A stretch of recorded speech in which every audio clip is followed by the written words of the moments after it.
Occupying Till He Comes at Southwest Prophecy Ministries.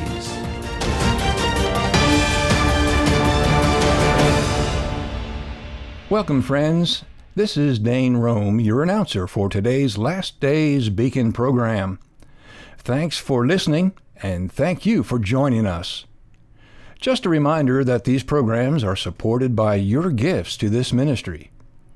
If you would like to contribute to this ongoing faith ministry, which deals with Bible prophecy and current events, simply go to our website. Our website address is www.swpm.us.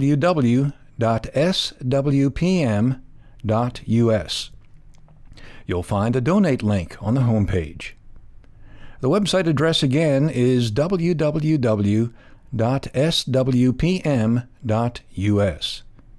Thank you for your prayers and support for this faith ministry.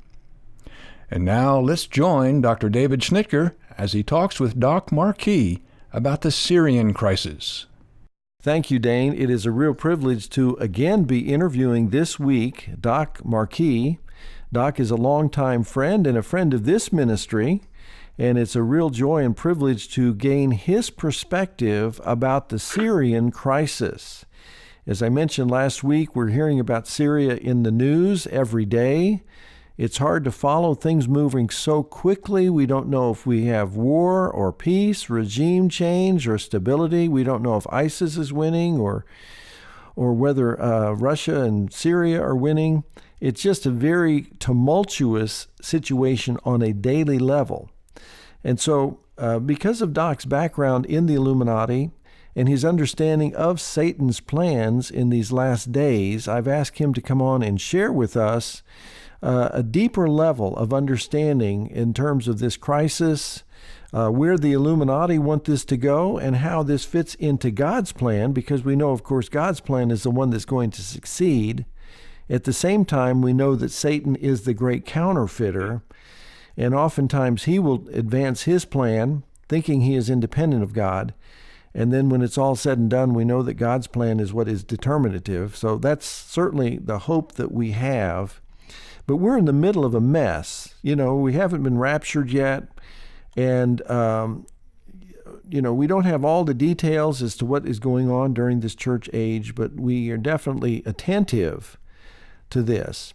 Last week, Doc gave us an overview of Satan's plan to bring in his New World Order. And we talked last week about Albert Pike, who is a very high-level Scottish Rite Mason in the United States, and he laid out 3 world wars that would bring us into this New World Order. We talked about World War I and how, as a result of that, Tsarist Russia would fall to the Soviet system. And then the conflict in World War II between fascists and Zionists. And then as we ended our program last week, Doc was beginning to unfold World War III and the players and agenda of that. So why don't we pick up there, Doc, just refresh our memory as to what Albert Pike laid out for World War III. Okay, well, basically speaking, David, World War III would be where the Illuminati would cause the Islamic world to create a war with the Islamic nation. With Israel itself. And that this war, because of various treaties and such, would force other nations throughout the world to become part of this huge world war. And the end result would be, among other things, and one of the most important things to understand here, is that they will force the nations of the world to be so sick and tired of all these wars and getting involved with all these things that the nations of the world will accept peace at any price. And that's going to be a very heavy price. Now, in order to understand what's going on in Syria right now, we have to go all the way back almost 16 years now, just about, to the destruction of the Twin Towers. In other words, 9/11. Yes. Uh-huh. For 15 years, I've been telling people to follow the money trail when it came to 9/11. Nothing else made sense to me. I knew the Illuminati was up to something here, but the only thing that made sense was the money trail. And when I say money trail, folks, we have to understand that the Illuminati are headed by the Rothschild family. Now, the Rothschild family have been, shall we say, money lenders, if you want, for a good 230 years now, creating their financial empire. Their estimated value right now is $300 trillion. Wow, that's an amazing number. Well, that's almost half of the world's wealth right there. I can't even wrap my mind around such a figure, but they've had 230 years to do it. And they've been so successful at it that they financed, among other things, the Napoleonic War. They financed France and England at the same time. And while they were fighting amongst each other, well, they kept giving them more and more and more money to keep this going so that they would end up, the Rothschilds, a.k.a. the Illuminati, would gain control over these nations through their money. In other words, a central banking system. So what you're saying is... 1838, that Maya Anschel Rothschild stated, "Allow me to control and issue the money of a nation, and I care not who writes its laws." And he's right. Whoever pulls the purse strings makes the rules. Now, when we go back to the events of 9/11, as I stated, you have to follow the money trail here. The Rothschilds, the Illuminati, they're three powers. They have three things that allow them the almost infinite power here. That's their religion, their politics, and their finance. Even Revelation chapter 13, 16 through 18 tells us that the world eventually is going to be controlled through money. It tells us that no one will be able to buy or sell anything unless they have the mark, the name, or the number of the beast. We know this is going to happen. We see it happening right now because at 9/11, at that particular time, on that day, there were 7 nations of the world that still did not have a Rothschild-controlled central banking system. Those 7 nations, and I stated this back then, were Afghanistan, Iraq, Syria, Libya, Cuba, North Korea, and Iran. Now, isn't it interesting? 2003, just not even a year and a half down the road from after 9/11, we know that these events were being blamed on Afghanistan and Iraq. Well, guess who suddenly had a Rothschild-controlled central banking system in 2003? Was that Iraq? Iraq and Afghanistan. Oh, after the invasion of the Western forces? Yep. We never heard about that in the news, did we, Doc? I thought it was all about weapons of mass destruction. Well, that's the excuse. Right. You always come up with a cover story, a smoke screen, so you can do these things for the reasons no one else is looking for. Right. So, now as I said, this was in 2003 when those two got their central banking system. The one thing, let's be honest, David, here, whenever anything like happens, the first people on the scene are the bankers. Well, for we're going to sure. give you all this money and you can fix your country and all this. But the people never think about, guess what, you got to pay the money back. Right. So you enter into eternal debt servitude when the IMF or the World Bank comes along with their loan money. Right. You enter in as a savior, and then once people figure out what happens, they realize those people were demons. Right. But anyways, the next 3 on my list, and this was by 2011. It was, Cuba, North Korea, and Iran. Now let's think about this. Wasn't it during the last administration under Obama that suddenly we were making nice with Cuba? Yes, we were. Normalizing relations with Cuba.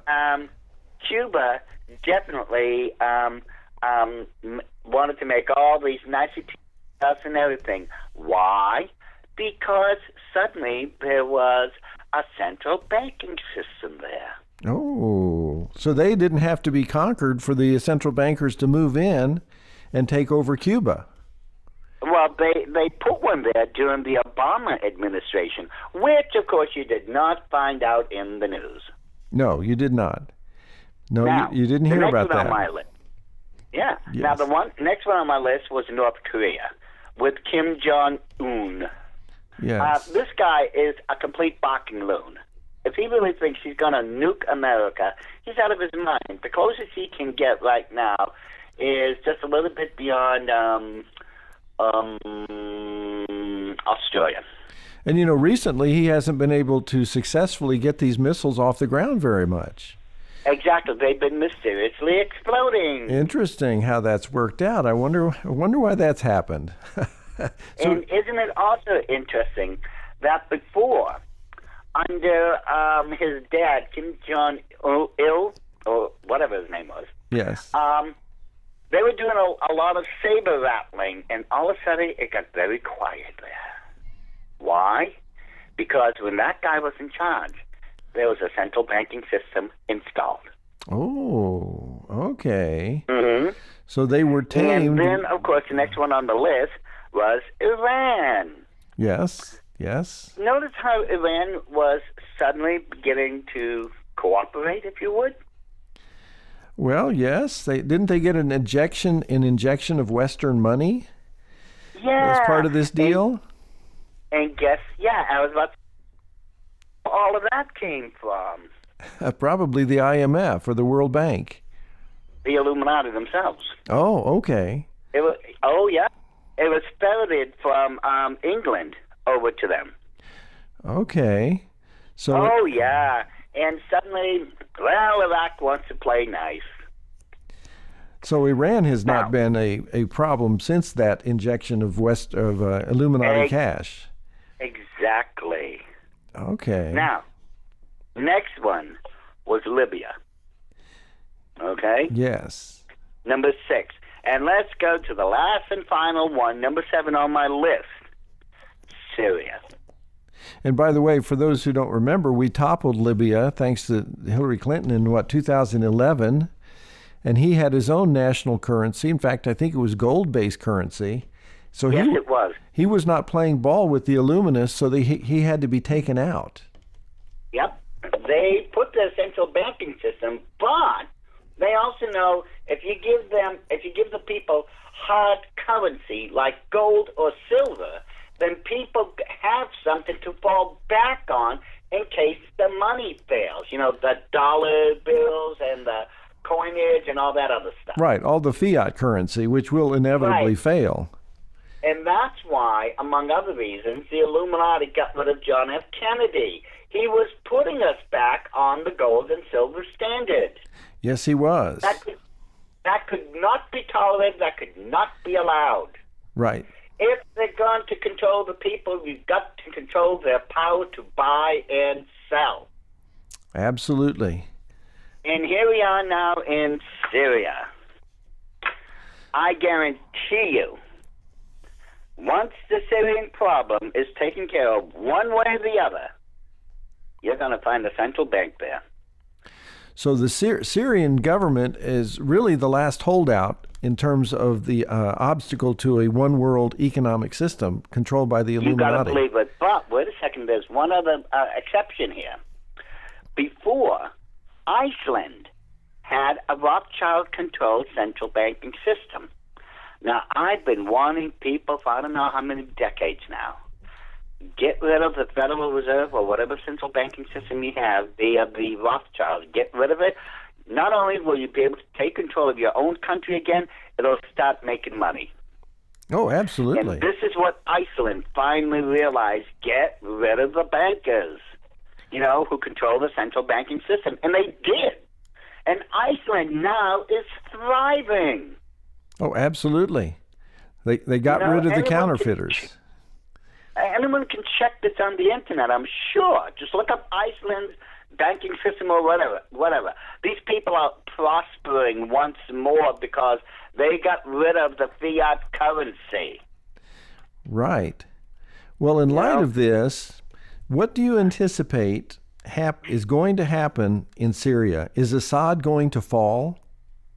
Well, there's only two options here, and it's not the obvious ones.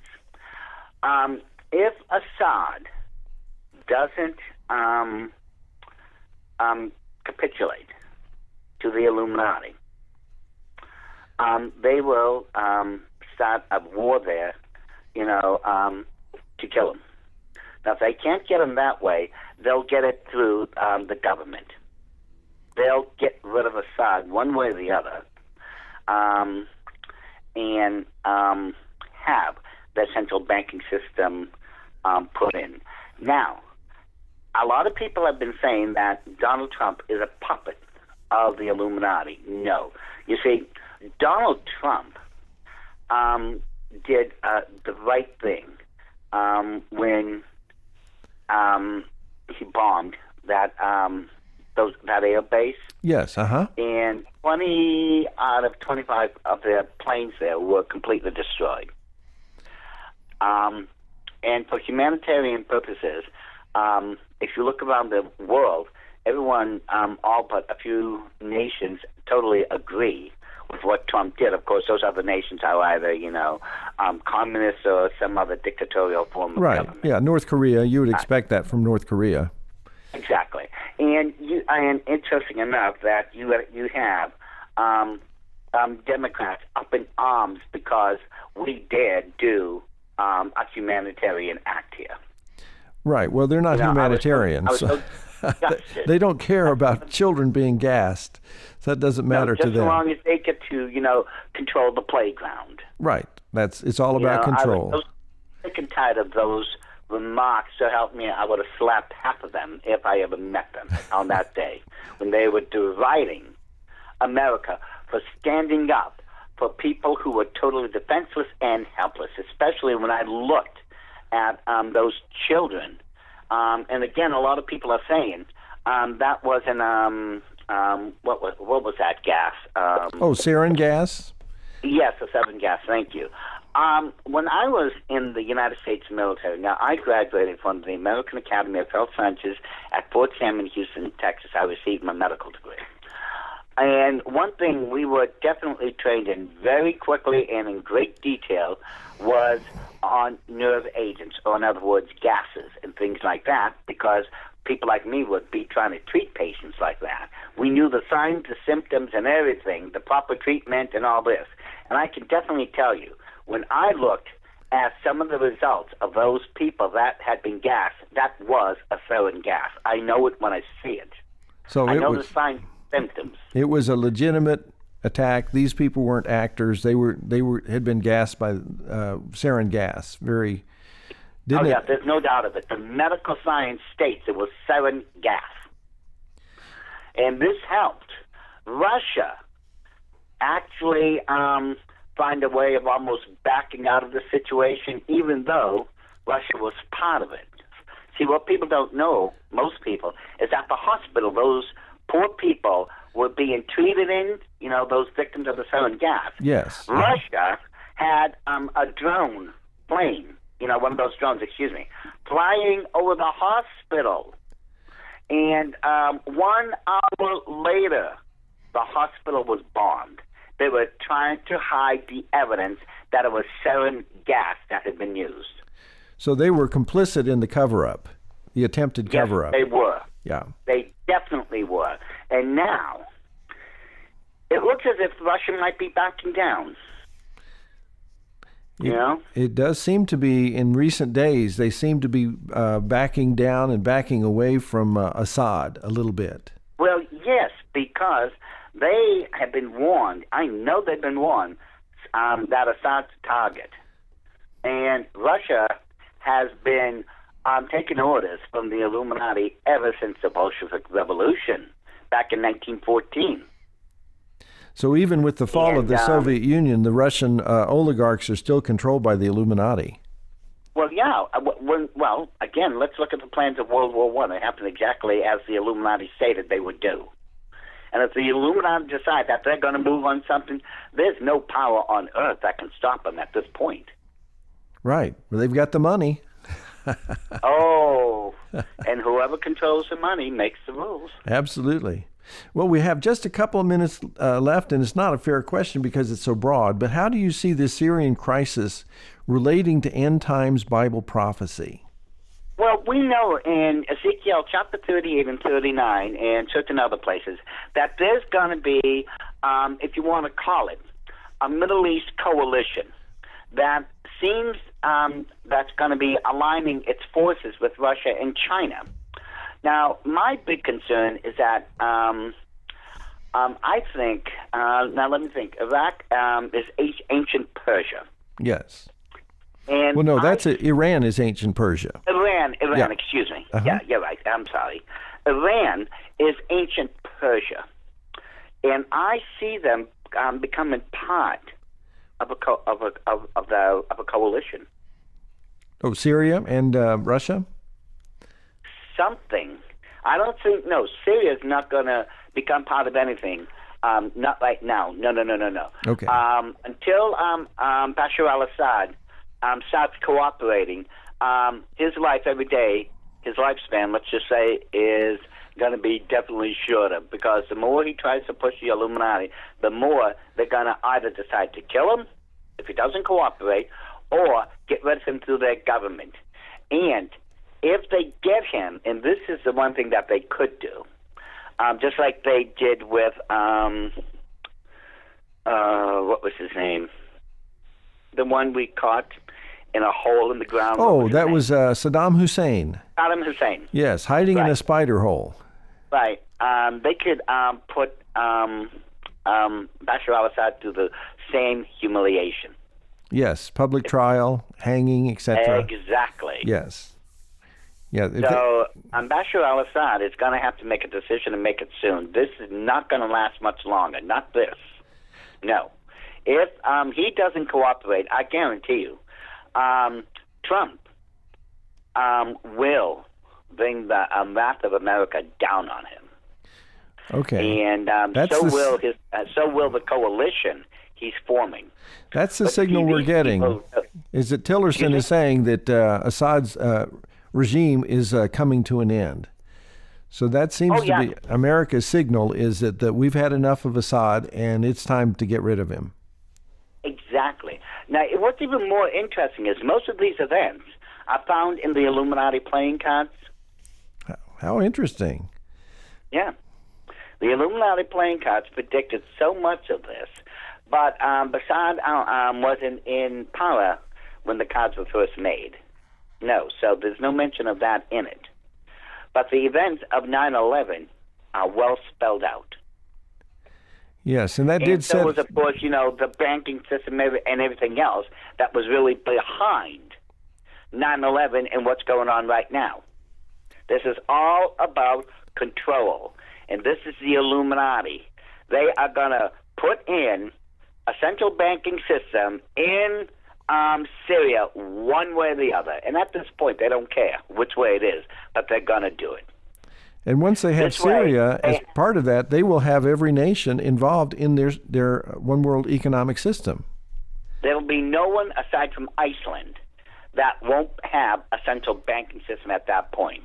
Now, they're not worried about Iceland. Iceland is milk to them. Right. They'll take control of that banking system one way or another. They'll take it back again. But right now, it's Syria that is the main problem with them.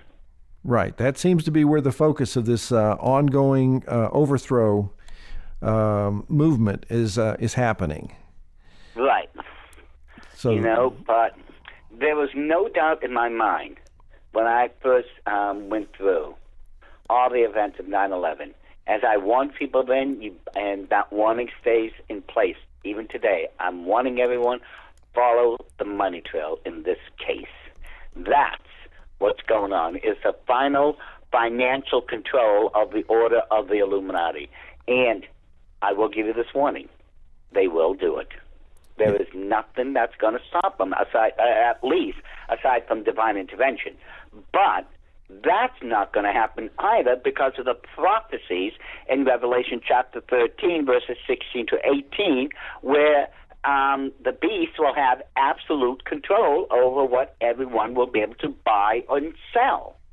So since that's a prophecy, you and I both know there have to be certain events that lead up to the fulfillment of that prophecy. Right. And right now, we're seeing the events that will lead up to that prophecy. Remember, the Rothschilds, head of the order of the Illuminati, only one nation left that does not have one of their central controlled banking systems.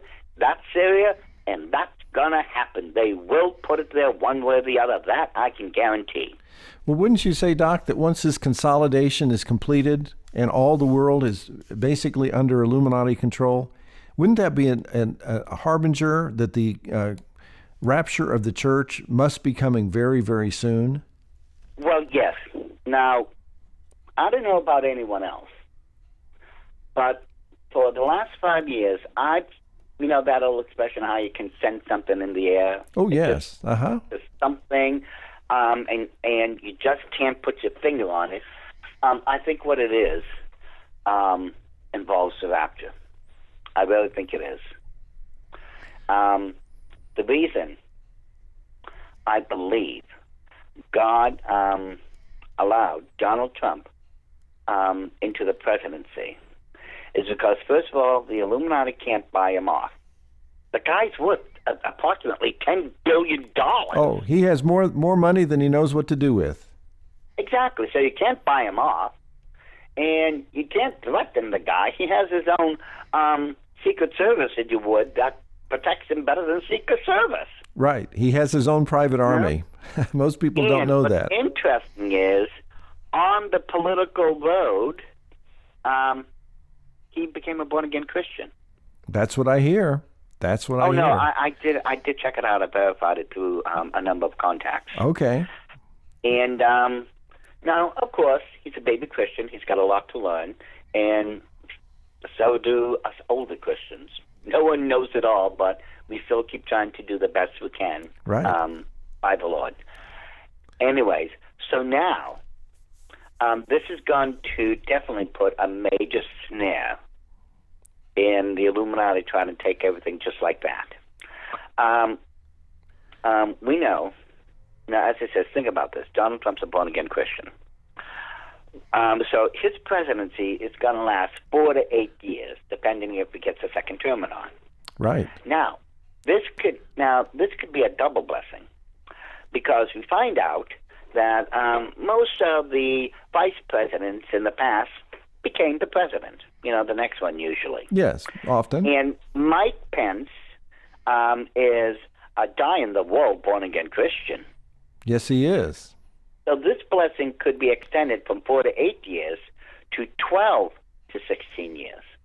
By the grace of God, it may be. That's my point. We have been given a window of opportunity greater now than any other part of our recorded history, because, let's face it, under Obama, Christianity was taking a beating.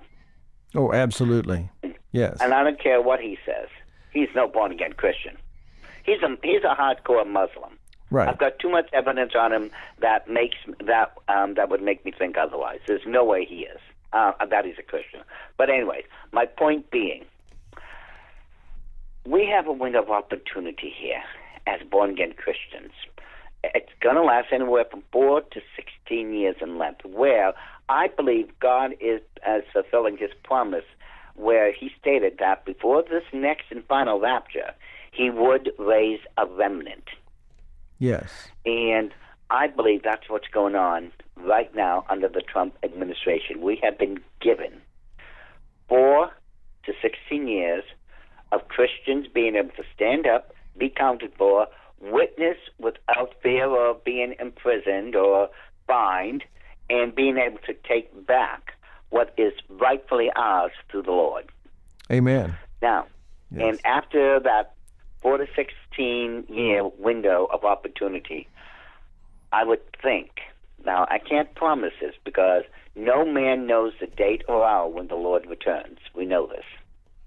But I honestly believe after Donald Trump and if Mike Pence becomes the next president, unless there's another born-again Christian put into the Oval Office, I tend to believe that it'll only be a number of years till the rapture hits. It makes total sense to me. Total sense to me. So I agree. We need to take advantage of the time that we have left to pray, to witness, to take advantage of every opportunity to pray, to share the gospel with folks, because once that door and that window closes, it will close forever. Yes, all of Christian history, the moment the rapture happens, will come to a close. Right. There'll no longer be Christian history. What happens after that, even if there's a minor interlude or what have you, the last 7 years will be the age of the occult. Right. Christianity will have its moments in it where, who knows how many millions of people will get saved.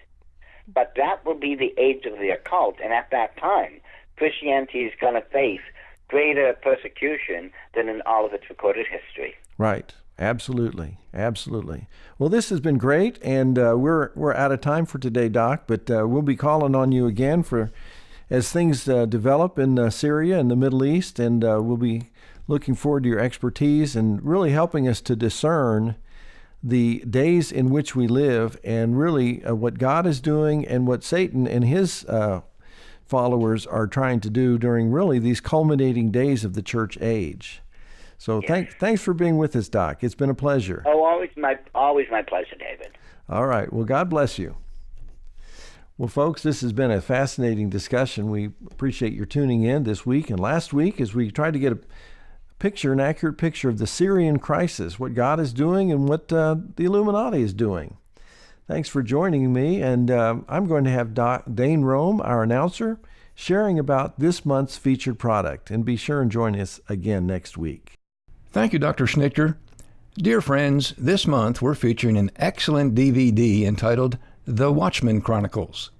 Prepare to have your sense of reality shattered as L.A. Marzulli rips the cover off of the alarming secret that's been hiding in churches around the world, including your own.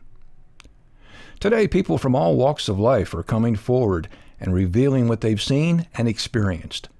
Moms and dads, grandparents, aviation professionals, executives, and blue-collar workers reveal on this DVD the thing that binds them together, that something bizarre is going on.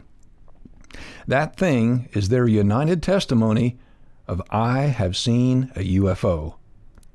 Join L.A. Marzulli as he listens to them tell their stories and encourages pastors and churches to wake up to the events taking place around us. And he offers biblical answers to this challenging problem.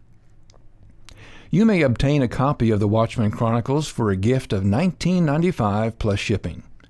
Simply go to our homepage of our website, www.swpm.us, to find the film. The website again is www.swpm.us.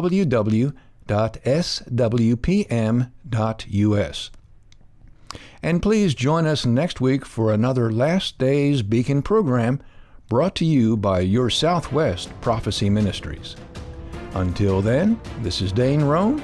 Thank you for listening.